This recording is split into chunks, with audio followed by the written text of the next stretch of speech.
ನಿನ್ನೆ ತಾನೇ ತ್ರಿವಿಕ್ರಮ್ ಅವರು ಮನೆ ಒಳಗಡೆ ಬಂದರು, ನಿಮ್ಗೆಲ್ರಿಗೂ ಕೂಡ ಗೊತ್ತು. ಸೊ ಹಲವಾರು ಸೀಸನ್ಗಳಲ್ಲಿ ನಾವು ನೋಡಿರ್ತೀವಿ, ಪ್ರ್ಯಾಂಕ್ ಅನ್ನ ಮಾಡ್ತಾರೆ ಎಲಿಮಿನೇಷನ್ ಅಲ್ಲಿ. ಸೊ ಆ ವಾರ ವೋಟಿಂಗ್ ಲೈನ್ಸ್ ಆನ್ ಇರೋಲ್ಲ ಅಂತ ಹೇಳಿ ಆದ್ರೂ ಕೂಡ ಮನೆಯಲ್ಲಿರುವಂತಹ ಮಂದಿನ ಒಬ್ಬೊಬ್ಬರನ್ನೇ ಸೇವ್ ಮಾಡ್ಕೊಂಡು ಬಂದು ಕೊನೆಯಲ್ಲಿ ಒಬ್ಬರನ್ನ ಉಳಿಸೋದು, ಅವರನ್ನ ಡೋರ್ ಹತ್ರ ಕರ್ಕೊಂಡೋಗಿ ಮತ್ತೆ ರಿಟರ್ನ್ ಕರ್ಕೊಂಡ್ ಬರೋದನ್ನ ನಾವೆಲ್ಲ ಎಪಿಸೋಡ್ ನೋಡಿದ್ವಿ. ಜೊತೆಗೆ ಈ ಸೀಸನ್ ಅಲ್ಲೂ ಕೂಡ ಭವ್ಯಗೂ ಕೂಡ ಇದನ್ನ ಮಾಡಿದ್ರು. ಆದ್ರೆ ಈಗ ತ್ರಿವಿಕ್ರಮ್ಗೂ ಕೂಡ ಈ ವಾರ ಈ ತರ ಮಾಡಿದ್ರು. ಬಟ್ ಅಲ್ಲೊಂದು ಮಿಸ್ಟೇಕ್ ಆಗಿದೆ ಏನಂತ ಹೇಳಿದ್ರೆ, ತ್ರಿವಿಕ್ರಮರ್ನ ಡೋರ್ ತೆಗೆದು ಹೊರಗಡೆ ಕಳಿಸಿ ಅರ್ಧ ಗಂಟೆ 1 ಗಂಟೆ ಸುಮಾರು ಅವ್ರನ್ನ ಹೊರಗಡೆ ಇಟ್ಟು ಮತ್ತೆ ಮನೆ ಒಳಗೆ ಕಳಿಸುವಂತಹ ಕೆಲಸವನ್ನ ಮಾಡಿದ್ದಾರೆ. ಇತ್ತೀಚೆಗೆ ಚೈತ್ರ ಅವರು ಕೂಡ ಆಸ್ಪತ್ರೆಗೆ ಅಂತ ಹೋಗಿ ಬಂದಾದ ನಂತರ ಅವರ ಕಿವಿಗೆ ಯಾರ್ಯಾರೋ ಏನೇನೋ ಊದಿದ ನಂತರ ಅವರು ಬಂದು ಮನೆ ಒಳಗೆ ಹಲವಾರು ನ್ಯೂಸ್ಗಳನ್ನ ಸ್ಪ್ರೆಡ್ ಅನ್ನ ಮಾಡಿದ್ರು. ಆದ್ರೆ ಇವಾಗ ತ್ರಿವಿಕ್ರಮ್ ಅವರು ಕೂಡ ಅಷ್ಟೇ, ಮನೆಯಿಂದ ಆಚೆಗೆ ಹೋಗಿ ಬಂದಾದ ನಂತರ ಅವರು ಬೇಕು ಅಂತಾನೆ ಭವ್ಯ ಅವರ ಬಳಿ ಜಗಳವನ್ನ ತೆಗಿತಾ ಇದ್ದಾರೆ.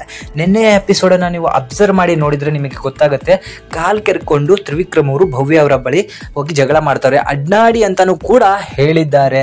ಸೊ ಅಡ್ನಾಡಿ ತರ ರೂಲ್ಸ್ ಮಾಡಿದ್ರೆ ಅದನ್ನೆಲ್ಲ ಫಾಲೋ ಮಾಡ್ಕೊಂಡಿರಕ್ಕಾಗಲ್ಲ ಭವ್ಯ, ನೀನ್ ಬೇಕಂತ ಹಾರಾಡ್ತಾ ಇದೀಯಾ ಅಂತಾನು ಕೂಡ ಬೇಕಂತ ಭವ್ಯ ಅವ್ರನ್ನ ಟ್ರಿಗರ್ ಮಾಡುವಂತಹ ಮಾತುಗಳನ್ನ ಕೂಡ ತ್ರಿವಿಕ್ರಮ್ ಅವರು ಆಡಿದ್ರು. ಸೊ ತ್ರಿವಿಕ್ರಮ್ ಅವರು ಹೊರಗಡೆ ಹೋದ ನಂತರ ಯಾರಾದ್ರೂ ಅವ್ರ ಕಿವಿಗೆ ಹೇಳಿರ್ಬೋದಾ, ಏನೋ ಒಂದು ಅಪ್ಡೇಟ್ ಅನ್ನ ಕೊಟ್ಟಿರ್ಬೋದಾ, ಒಳಗಡೆ ಹೋದ ವರ್ಷ ಕಾರ್ತಿಕ್ ಹಾಗೂ ಸಂಗೀತ ಲವರ್ಸ್ ತರ ಇದ್ರು, ನಂತರ ದೊಡ್ಡ ಎನಿಮಿಗಳು ಕೂಡ ಆದ್ರು, ಹೊರಗಡೆನೂ ಕೂಡ ಅವರಿಬ್ರು ಕೂಡ ಎಲ್ಲೂ ಕೂಡ ಕಾಣಿಸ್ಕೊಳ್ತಾ ಇಲ್ಲ ಜೊತೆಗೆ.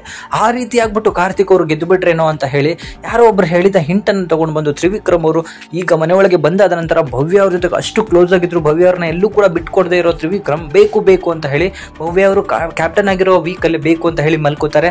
ಎದ್ದು ಅವರಿಗೆ ಪನಿಷ್ಮೆಂಟ್ ಕೊಡ್ಬೇಕಾದ್ರೆ ಅಲ್ಲಿ ಹೇಳ್ತಾರೆ, ತಪ್ಪಾಯ್ತು ಬಿಗ್ ಬಾಸ್, ಅದನ್ನ ನಾನು ಮಾಡಲ್ಲ ಅಂತ ಹೇಳ್ಕೊಂಡು ನೀರು ತುಂಬಿಸ್ರಿ ಅಂದ್ರೆ ನಾನೇನಕ್ಕೆ ಹೇಳ್ಬೇಕು, ನಿನ್ನ ರೀಲ್ಸ್ ಅನ್ನ ಒಂದೇ ಬಾರಿ ಹೇಳ್ಬೇಕು, ಪದೇ ಹೇಳ್ತಾ ಇದ್ರೆ ನಾನು ಅದನ್ನ ಕೇಳಲ್ಲ, ಹಾಗೆ ಹೀಗೆ ಅಂತ ಭವ್ಯ ಅವ್ರಿಗೆ ಟಾಂಗ್ ಅಂದ್ಮೇಲೆ ಟಾಂಗ್ ಕೊಡ್ತಾನೆ ಇರ್ತಾರೆ. ಬಟ್ ಇವಾಗ ಭವ್ಯ ಅವರು ನಂತರ ಹೋಗ್ಬಿಟ್ಟು ಹುಡುಗಿರಲ್ಲೇ ಮೊದಲ ಬಾರಿಗೆ ಕಿಚ್ಚನ ಚಪ್ಪಾಳೆ ತಗೊಂಡಿದ್ದು ಈ ಸೀಸನ್ ಅಲ್ಲಿ ನಾನೇ ಫಸ್ಟ್ ಅಂದಿದ್ಕು ಅವರು ಹಾರಾಡ್ತಾ ಇದ್ರೆ ಅದನ್ನೆಲ್ಲ ಕಳ್ಕೋತೀಯ ಅಂತಾನು ಕೂಡ ಹೇಳ್ತಾನೆ.